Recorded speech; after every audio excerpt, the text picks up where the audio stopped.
everyone. Chris here from Warranty Valet. And today I'm going to show you the exact steps to claim your Otterbox warranty. So let's get right into it. First, head over to Warranty Valet. Just click the link in the description below, or search Warranty Valet online. Once you're on the page, you'll see the entire process broken down into 3 simple steps. But before you dive in, scroll down and take a quick look at the what's covered and what's not covered sections. Trust me, that one step alone will save you a ton of time later. Now here's a pro tip: if you don't want to go through the process manually, just hit submit a warranty claim on our page. That's it. Our warranty claim experts will handle the entire process on your behalf.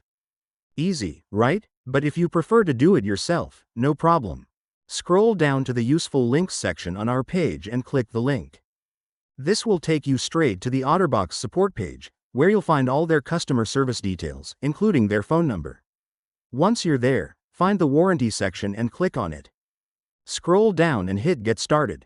From there, you'll go through 4 quick steps: purchase location, product selection, finalize your replacement, checkout. And if that feels like a lot, remember, we at Warranty Valet can handle all of this for you.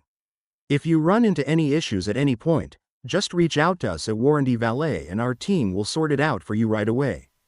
Thanks for watching. If this helped, drop a like and subscribe so you don't miss our next one.